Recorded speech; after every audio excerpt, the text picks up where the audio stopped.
Hello everyone. आप सब कैसे हैं? मैं उम्मीद करता हूं कि बहुत अच्छे होंगे और अपनी पढ़ाई को बहुत अच्छे से कर रहे होंगे। मैं Akash Kumar Badana ICT virtual classroom में आपका बहुत बहुत स्वागत करता हूं मेरे प्यारे बच्चों। जैसे आपको पता है मेरे प्यारे बच्चों, बेसिकली हमारी आपका जो है वह 6th क्लास है और 6th क्लास में देख रहे हैं हमारे अतीत तो हमारी बुक पूरी कंप्लीट हो चुकी है। सामाजिक एवं राजनीतिक जीवन की जो बुक फर्स्ट है उसी को हम लोग वो आपका देख रहे हैं और उसी पे हम आगे बढ़ेंगे। और आगे बढ़ते हुए पहले हमने चैप्टर नंबर 5 में पंचायती राज पढ़ा। आज हम लोग चैप्टर नंबर 6 में गांव का जो शासन प्रशासन है किस प्रकार चलता है उसको आपका पढ़ेंगे और उसको हम लोग देखेंगे कि गांव का शासन आपका चलता कैसे। क्लियर है? तो मैं उम्मीद कर दूंगा कि सब बच्चे अच्छे से बैठ गए होंगे क्लास में और पिछले सारे चैप्टर आप लोगों ने बहुत अच्छे से रिवीजन किए होंगे विषयवार तरीके से। चलिए थोड़ा सा हम लोग आगे बढ़ जाते हैं डिजिटल बोर्ड पर। बच्चों देख चुके हैं हम इतना?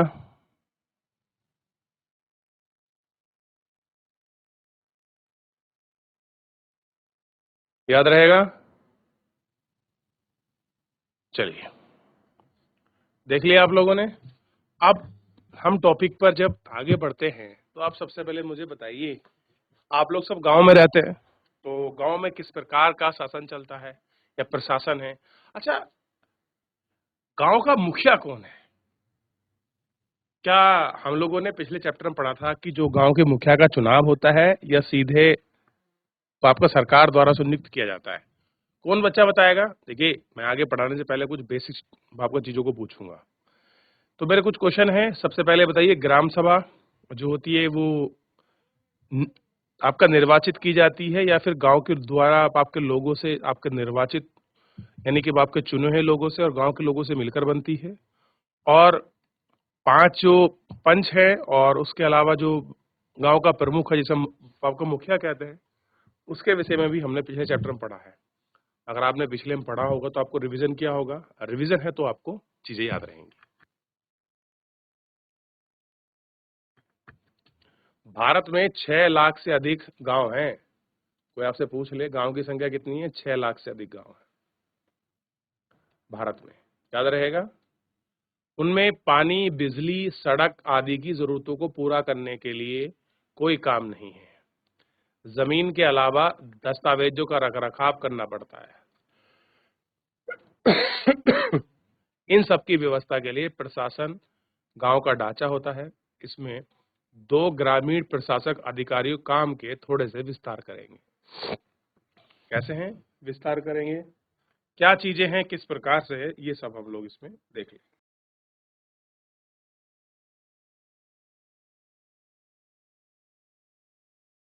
क्लियर है? आइए, मोहन एक किसान है, उसके परिवार की थोड़ी सी खेती है, खेती हर जमीन है। मोहन एक किसान है जिसके पास थोड़ी सी जमीन है जिस पर वह कई सालों से खेती कर रहा है। जिसके खेत लगा हुआ है रघु का खेत दोनों के खेत में एक छोटी सी मेड़ को अलग करता है। अब रघु और मोहन का खेत है, उनके बीच में एक मेड़ है, डोल है, वो उसको अलग करता है। सुबह मोहन ने देखा कि रघु ने मेड़ तोड़कर थोड़ा से आगे बढ़ा दिया है। मेड़ तोड़कर थोड़ा सा आगे बढ़ा दिया है। इसके लिए उसे मोहन ने कुछ जमीन अपने खेत में मिला ली है और अपने खेत का आधार बढ़ाया है। मोहन को बहुत गुस्सा आया मगर वह थोड़ा सा डरा हुआ है। रघु के पास बहुत जमीन थी, उसके अलावा ताऊ गांव का सरपंच है। फिर मोहन ने हिम्मत जुटाई और रघु के घर पहुंचा। दोनों के बीच कहासुनी हुई। रघु ने तो मानने को इनकार कर दिया, उसकी मेड़ को आगे बढ़ाया था, लेकिन थोड़ी देर में झगड़ा शुरू हो गया। अब गांव में जो आपका जड़ है ये सब डोल जमीन के ऊपर ही थोड़ा आपका राड़ा होता है। ठीक। रघु ने अपने एक मजदूर को बुला लिया। दोनों ने मिलकर मोहन पर चिल्ला रहे थे। फिर मोहन ने को मारना शुरू किया। हो हल्ला सुनकर पड़ोसी बाहर निकल आए। मोहन की पिटाई हो रही थी। बीच बचाव के दौरान मोहन को बचाकर सिर पर और हाथ पर चोट आई। एक पड़ोसी ने उसकी मरहम पट्टी की। मोहन के एक दोस्त ने उसे गांव के डाकघर में काम करता था, उसे सुझाव दिया कि उन्हें स्थानीय पुलिस में जाकर रपट लिखवानी चाहिए। लोगों को कुछ खिलाफ थे और लोगों को लगा कि बहुत सारा पैसा बर्बाद हो जाएगा और नतीजा कुछ नहीं होगा। क्या प्रॉपर्टी लिखवाओ, कुछ नहीं होगा, खाली आपका पैसा बर्बाद हो जाएगा। कुछ लोगों ने कहा रघु के परिवार वाले तो पहले ही पुलिस थाने में जा चुके होंगे। काफी विचार विमर्श के बाद यह तय हुआ कि पड़ोसी की आंख के सामने ये घटना हुई, मोहन को लेकर पुलिस थाने जाएंगे। अब लोगों ने कहा कि नहीं भाई, अब उससे ऐसे लेके हम लोग क्या करेंगे, थाने जो है आपका जाएंगे और उसको हम लोग आपका देखेंगे स्थिति क्या है और झगड़ा और मारपीट क्यों हुआ। क्लियर है क्या? आपके सामने भी कभी ऐसी वारदात और ऐसी जो घटनाएं हैं कभी आपके सामने देखने के लिए मिली हैं?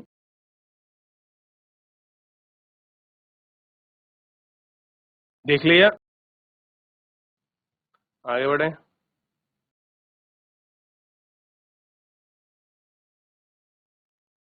चलिए आगे बढ़ रहे हैं। आगे बढ़ते हुए देखते हैं और बात करते हैं थोड़ा सा।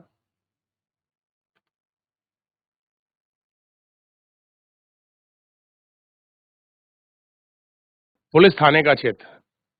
थाने के रास्ते में एक पड़ोसी ने पूछा, क्यों ना हम थोड़ा सा और पैसा खर्च करके शहर के बड़े थाने चलें। मोहन ने समझाया कि पैसे की बात नहीं है, हम इसी थाने में मामला दर्ज करवाते हैं क्योंकि हमारा गांव इसी कार्य क्षेत्र के अंतर्गत आता है। तो रिपोर्ट भी कहाँ होती है? जिस गांव में क्षेत्र। अब क्या हुआ कि हम जो हमारा क्षेत्र है वो इसी में आते हैं। आप जानते हैं कि हर पुलिस स्टेशन का एक कार्य क्षेत्र होता है जो उसके नियंत्रण में रहता है। उसे लोगों ने चोरी, घटना, दुर्घटना, मारपीट, झगड़े आदि के रपट लिखवाते हैं। उसकी रिपोर्ट लिखी। वहां के थानेदार की जिम्मेदारी थी कि वह लोगों को घटना के बारे में पूछे और मामले की जांच करे। ठीक।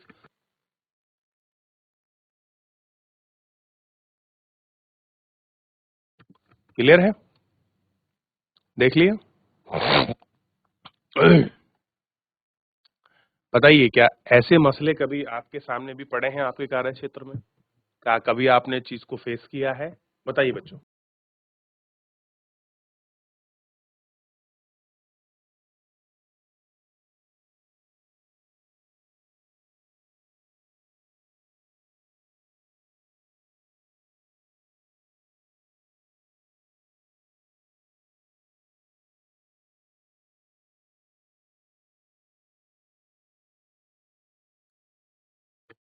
चलिए देख लिया? आगे बढ़े।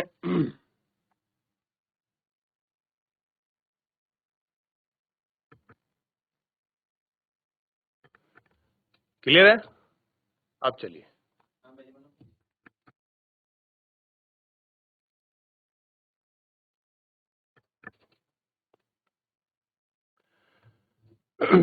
पुलिस थाने में होने वाले काम। जब लोग पुलिस थाने में मोहन के थाने के पास गए और उन्हें पूरा मामला बताया तो उन्हें पता लगा कि वह अपनी मामूली शिकायत लिखवाना देना चाहते थे। थाने में बड़ी बेरुखी से कहा गया कि उसके पास छोटी शिकायत की जांच पड़ताल करने का समय नहीं है। मोहन ने अपने घाव भी दिखाए लेकिन थानेदार पर कोई असर नहीं हुआ। मोहन हैरान था कि उसकी शिकायत आखिरकार दर्ज क्यों नहीं की जा रही है। मोहन बाहर गया और अपने पड़ोसी को बुलाकर अंदर ले आया। पड़ोसी ने थानेदार को समझाया कि मोहन की आंख के सामने पीटा है। अगर वे उसे ना बचाते तो उसे गंभीर चोट आ जाती। उसने मामले को दर्ज करने पर जोर दिया। थानेदार राजी हो गया और मोहन की अपनी शिकायत को लिखवा कर दे गए। थानेदार ने वादा किया कि वे अगले दिन हवलदार की घटना की जांच करके उसको भेजेंगे।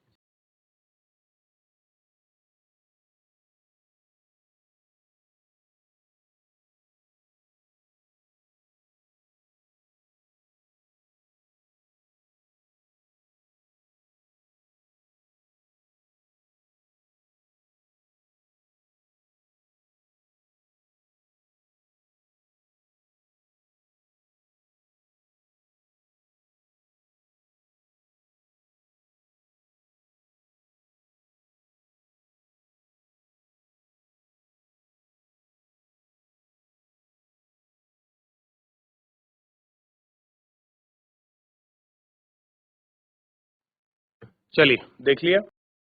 अब बात कर रहे हैं राजस्व का काम। आपने पढ़ा है कि मोहन और रघु में खेत की मेड़ को लेकर जबरदस्त लड़ाई हुई। क्या ऐसा कोई तरीका है जिससे वह अपना मामला शांतिपूर्वक सुलझा सके? क्या कोई ऐसा अभिलेख यानी कि रिकॉर्ड है जिनसे पता चल जाए कि गांव के पास कौन सी जमीन है? पता चल जाए कि कैसे किया जाता है? जमीन को मापने और वहां उसको रिकॉर्ड रखने के लिए पटवारी को मुख्य काम होता है। आपने अगले क्षेत्र में क्यों अलग के नाम जानते हैं? कहाँ पटवारी, कहाँ लेखपाल और कहाँ कर्मचारी? इन सब हो तो उसे कानूगो कहा जाता है। पर यह जमीन का आपका लेखा जोखा वाले कर्मचारी पटवारी शब्द का इस्तेमाल होता है और प्रत्येक पटवारी के लिए कुछ जिम्मेदारी होती है। वे अगले प्रश्न में दिए गए नक्शे और उसके अनुसार ये खसरे यानी कि रजिस्टर के वितरण को देखते हैं। यह पटवारी देखता है कि गांव की जमीन का रिकॉर्ड को एक हिस्सा दिया गया है। आमतौर पर पटवारी के पास खेत नापने के अलग अलग तरीके हैं। कई जगह पर वह एक लंबी लोहे की जंजीर का इस्तेमाल करते हैं जिसे हम जरीब कहते हैं। आप देखते होंगे जब भी जमीन नापते हैं तो जरीब से नापते हैं। ऊपर कहानी में पटवारी मोहन और रघु को नाप कर देख सकता है। वह गांव के नक्शे से मेल खाती है। अगर नहीं तो नक्शे का मेल उसको पता चल जाता है और सीमा मोड़ इत्यादि बदल जाती। पटवारी किसानों की भूमि को इकट्ठा करता है और सरकार के उगने वाली फसल के बारे में जानकारी देता है और यह रिकॉर्ड के अपने आधार पर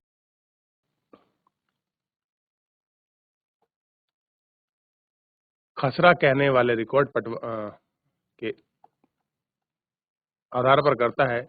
इसलिए जरूरी है कि उसको समय समय पर दुरुस्त कराए। किसान कई बार फसल बदलते हैं और उगाते हैं और उसको कुआ खोद लेते हैं। इन सब का हिसाब रखना और राजस्व विभाग का काम होता है। इस विभाग का वरिष्ठ लोग इस काम का निरीक्षण करते हैं। क्या करते हैं? निरीक्षण। अब देखिए, यह है खसरा। तो खसरा नंबर कितना है अगर आप देखोगे तो खसरा नंबर 5 है। खसरा नंबर 5 में ये रकबे हैं।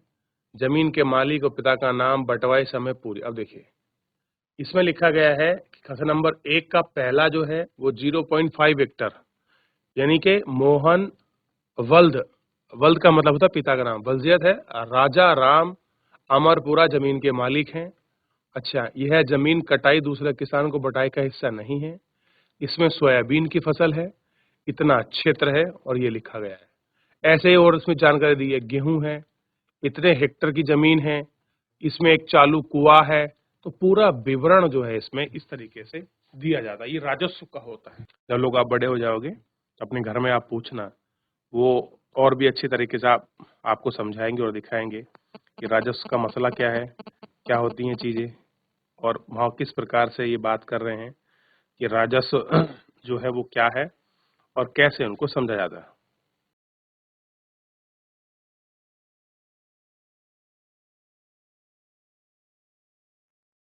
देख लिया? आगे बढ़ जाएं। यहाँ तक कोई डाउट, कोई क्वेरी किसी बच्चे का? देख ले बेटा एक बार।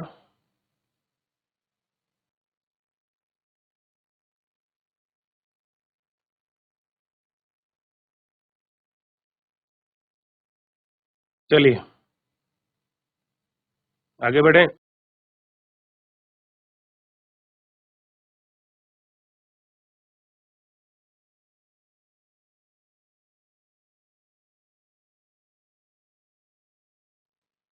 चलिए आगे बढ़े।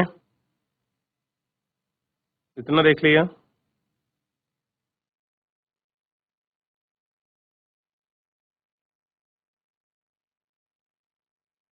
चलिए अब राजस्व में आ गया। मोहन के खेत के दक्षिण में जो जमीन है वह किसकी है? अब मोहन के दक्षिण में जो जमीन है वो किसकी है? रघु और मोहन की जमीन के बीच एक सीमा का निशान लगा है। खेत 3 संख्या को कौन है? अब देखिए, मोहन की जमीन ये है, रघु की जमीन 2 है। अब 2 नंबर पर देखिए, ये रघु की जमीन है। ठीक है, 1 नंबर पर ये है। ठीक है, इनको आपको दिखाया गया है। संख्या 3 में कौन सा इस्तेमाल कर सकते हैं? 2 और 3 से संबंधित क्या जानकारी हमें मिली है, ये हमको देखने हैं। इस तरीके से आपका सीमा का निर्धारण है, इस तरह से आपका चारगाह का, इस तरह से कच्ची सड़क का, इस तरीके से जो आपकी पक्की सड़क है और ये पेड़ है, ठीक है? तो ये पक्की सड़क यहाँ इस तरीके से दिखाई गई है, ये पेड़ आपको दिखाए गए हैं और यहाँ ये जो है एक कुआं है, ये आपको दिखाया गया है। क्लियर है? जो बताता है कि किस प्रकार और कैसी चीजें, ठीक? देख लिया? आगे बढ़े।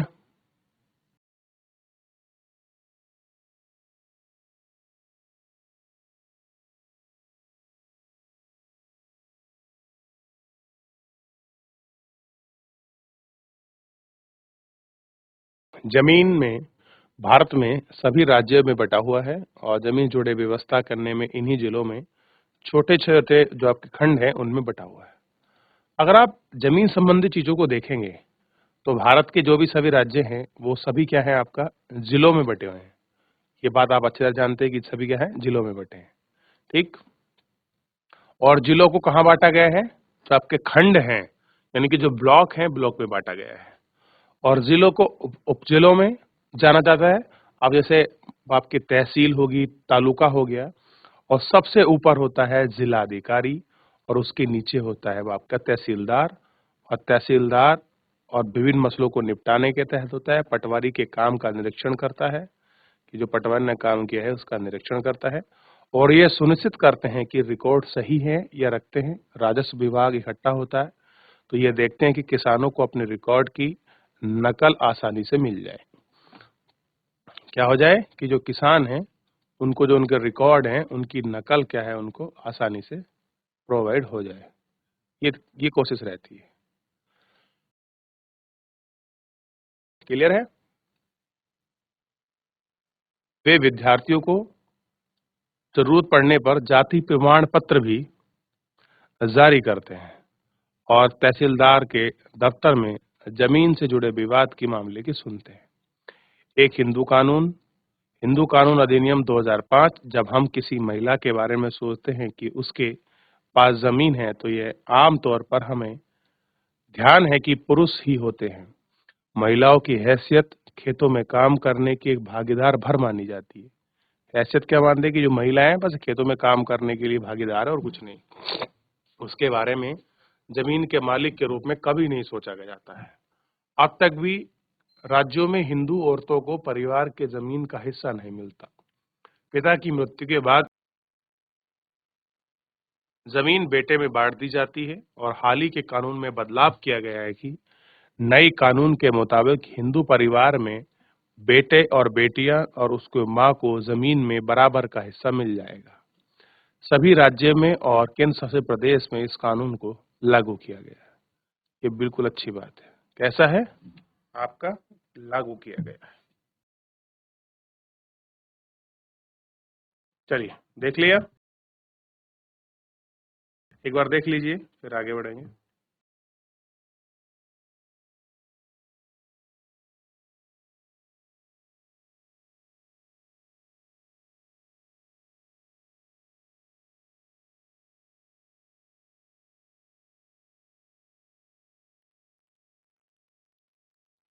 आगे बढ़ें।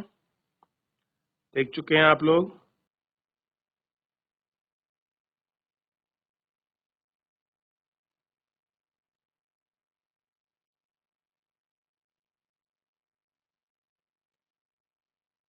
देख लिया?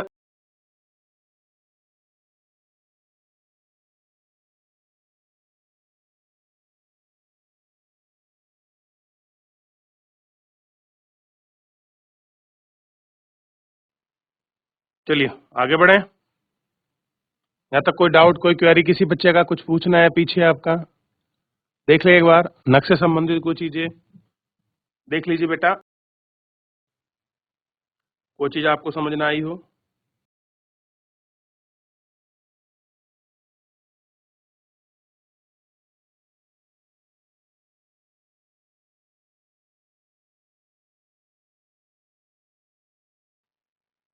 आगे बढ़ें।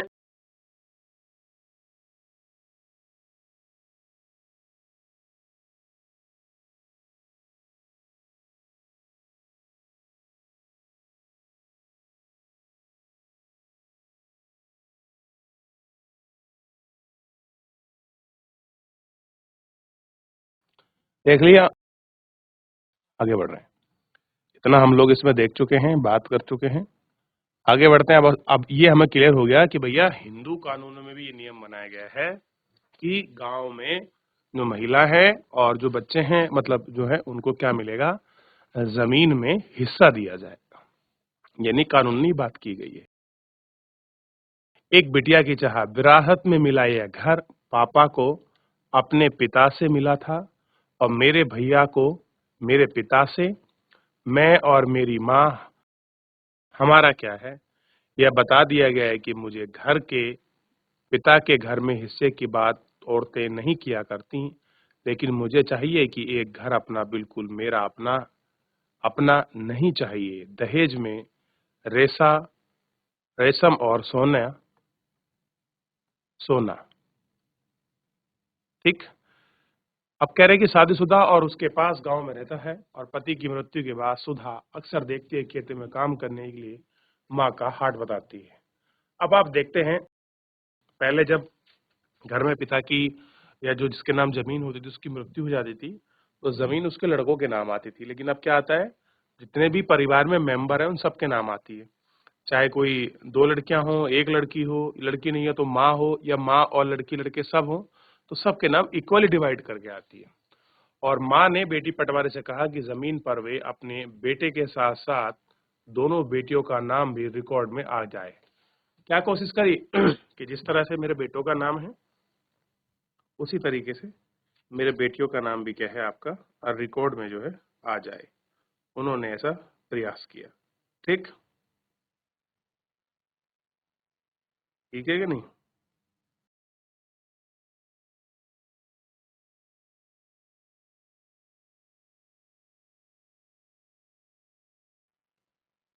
देखा आपने सुधा की बड़ी बड़े आत्मविश्वास के साथ छोटे और बेटी को मदद के खेतों में काम संभालती है। सुधा ने इन्हें चिंतनशील रहा, जरूरत पड़ने पर वह अपने हिस्से की जमीन का काम चलाती रही। कैसा है, जरूरत पड़ने पर जो उनका हिस्सा है उसके वो काम चलाती रही। ठीक, ये देख लिया। तो देख लिया आप लोगों ने किस प्रकार ये सारी चीजें हैं, कैसे है कि गांव में किस तरीके से विवाद है जमीन को लेकर, सरकार ने क्या अपने नियम बनाए हैं, कानून किस तरीके से है, राजस्व में पटवारी, लेखपाल और आपका तहसीलदार किस प्रकार से जमीन का ब्यौरा रखते हैं, या आपने इसमें देखने का और समझने का प्रयास किया है। फिलहाल जो है आज के इस लेक्चर में इतना ही, मिलेंगे नेक्स्ट लेक्चर में। तब तक अपना ध्यान रखिए, स्वस्थ रहिए, अपनी पढ़ाई को बहुत अच्छे से करते रहिए। मुझसे जुड़ने के लिए आपका बहुत बहुत धन्यवाद।